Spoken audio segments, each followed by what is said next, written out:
ఈరోజు మనం ఒక కథ గురించి లోతుగా చర్చిద్దాం. ఒక రకంగా చెప్పాలంటే ఇది ఒక ప్రాచీన సూపర్ హీరో కథ. అవును. కానీ ఇందులో ఒక పెద్ద ట్విస్ట్ ఉంది. అపారమైన బలం, ప్రేమ, నమ్మకద్రోహం, ఆ తర్వాత అహంకారం వల్ల కలిగే ఒక ఘోర పతనం. సరిగ్గా చెప్పారు. మనం న్యాయాధిపతుల గ్రంథం 16వ అధ్యాయం నుండి సంసోను మరియు దెలీలా కథను చూడబోతున్నాం. ఖచ్చితంగా. ఇది కేవలం ఒక వీరుడి కండబలం గురించిన కథ అస్సలు కాదు. అంటే నిజమైన బలం ఎక్కడి నుండి వస్తుంది? అవును, దేవుడిచ్చిన ఒక బహుమతిని ఒక వ్యక్తి తన సొంతం అనుకుంటే ఏం జరుగుతుంది? ఇలాంటి చాలా లోతైన ప్రశ్నలు ఈ కథలో ఉన్నాయి. ఈ కథలోని నాటకీయతను దాటి అసలు ఈ పాత్రల వెనుక ఉన్న ప్రేరణ ఏంటి అని మనం అర్థం చేసుకోవాలి. అవును. దెలీలా కథలోకి రాకముందే సంసోను ఎలాంటివాడో చూపించే ఒక సంఘటన ఉంది. గాజాలో. నిజమే, అతను చేసే పని చాలా ఆశ్చర్యంగా ఉంటుంది. అవును. అతను ఒక వేశ్య దగ్గరకు వెళ్తాడు. దేవునిచే ఎన్నుకోబడిన ఒక న్యాయాధిపతి నుండి మనమిది ఊహించం కదా, అస్సలు ఊహించం. ఆ రోజుల్లో న్యాయాధిపతి అంటే సైనిక, రాజకీయ నాయకుడిలాంటివాడు. ఇజ్రాయేలీలను శత్రువుల నుండి కాపాడాలి. తన విధిని నిర్వర్తిస్తున్నాడు. కాని అదే సమయంలో తన వ్యక్తిగత బలహీనతలకు కూడా లొంగిపోతున్నాడు. ఈ ద్వంద్వ స్వభావమే అతని కథను అంత ఆసక్తికరంగా మారుస్తోంది. గాజా ప్రజలకు సంసోన్ వచ్చాడని తెలిసింది. అతన్ని బంధించి ఉదయాన్నే చంపేయాలని నగరం ద్వారాల దగ్గర కాపు కాశారు.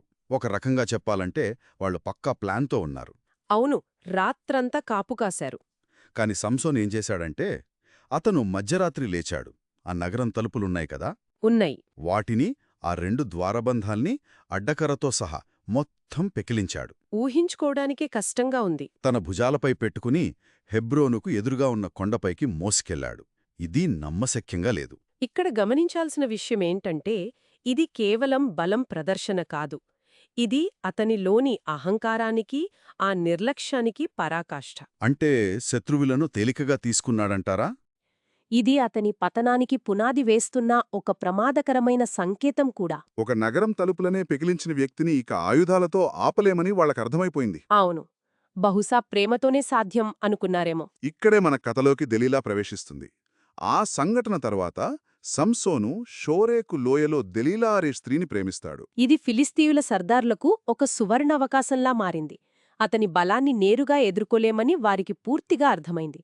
కాబట్టి వాళ్లు అతని బలహీనతను టార్గెట్ చేశారు. వెంటనే దెలీలా దగ్గరకొచ్చి ఒక ఒప్పందం కుదుర్చుకున్నారు. ఆ ఒప్పందం చాలా పెద్దది. చాలా అంటే చాలా పెద్దది. వాళ్ళు ఆమెతో ఇలా అన్నారు: అతని గొప్ప బలం దేనిలో ఉందో తెలుసుకో, మేమతన్ని ఎలా ఓడించగలమో కనుక్కో. అలా చేస్తే మాలో ప్రతి ఒక్కరూ నీకు 1000 వెండి నాణేలిస్తాము అన్నారు. అంటే మొత్తం 5 సర్దార్ల నుండి 5500 వెండి నాణేలు. అది ఆ రోజుల్లో ఊహించలేనంత పెద్ద మొత్తం. ఇక్కడే అసలు కథ మొదలవుతుంది. భౌతిక యుద్ధం కాస్త మానసిక యుద్ధంగా మారుతుంది. ప్రేమ, డబ్బు, ద్రోహం.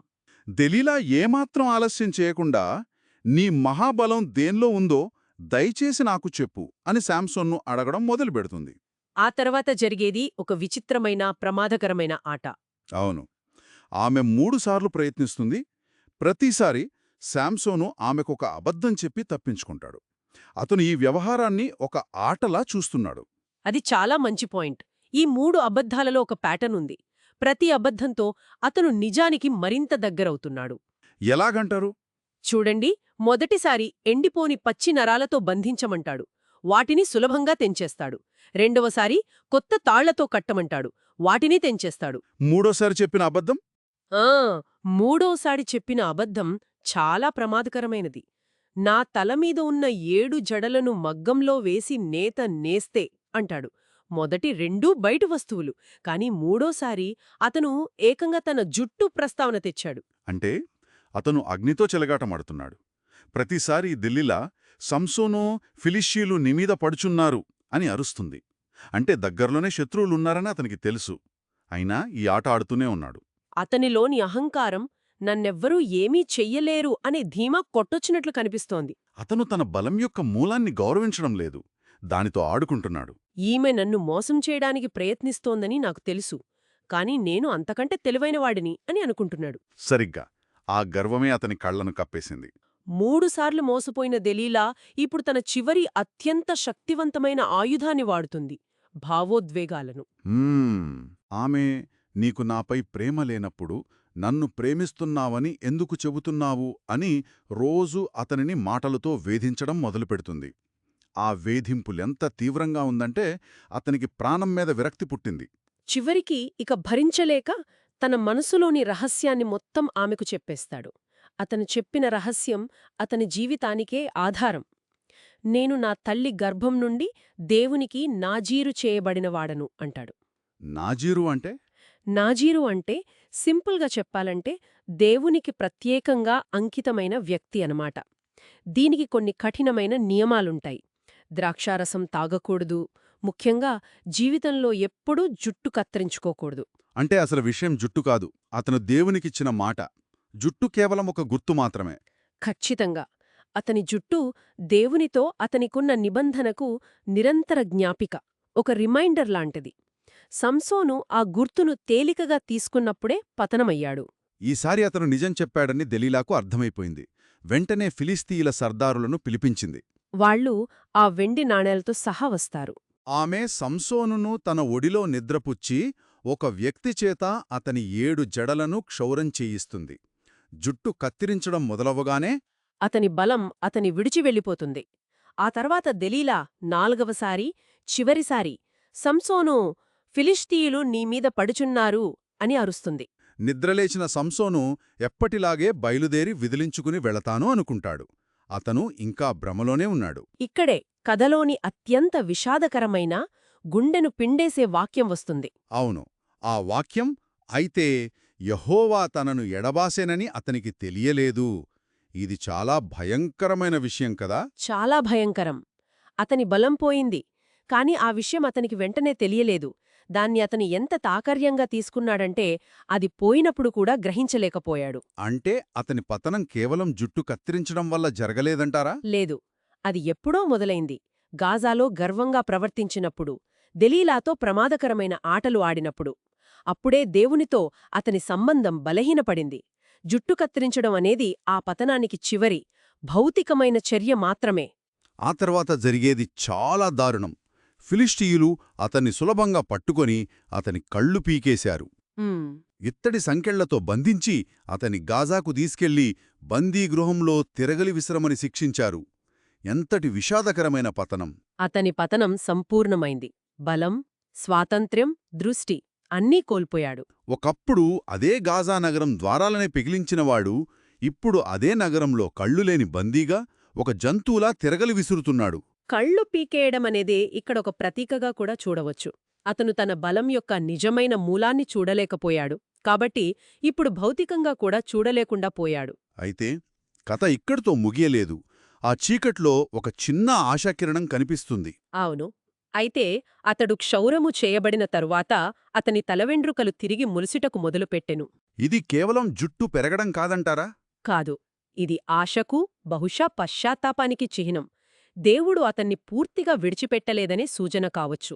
బహుశా అతను ఆ చీకట్లో, ఆ అవమానంలో తన తప్పును గ్రహించి ఉంటాడు. కొంతకాలం తరువాత ఫిలిస్తీయులు తమ దేవతయైన దాగోనుకు ఒక పెద్ద పండుగ చేసుకుంటున్నారు.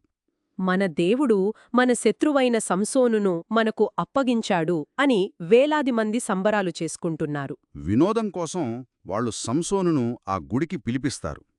దాదాపు 3000 మంది ప్రజలు అతన్ని చూసి ఎగతాళి చేయడానికక్కడ ఉన్నారు. గుడి మధ్యలో సంసోను తన చేతిని పట్టుకున్న ఒక బాలుడి సహాయంతో ఆ గుడి యొక్క 2 ప్రధాన స్తంభాల మధ్య నిలబడతాడు. అక్కడ తను తన జీవితంలో చివరి ప్రార్థన చేస్తాడు. ఆ ప్రార్థన కూడా చాలా ఆసక్తికరంగా ఉంటుంది. అతను, యెహోవా ప్రభువా, దయచేసి నన్ను జ్ఞాపకము చేసుకొనుము.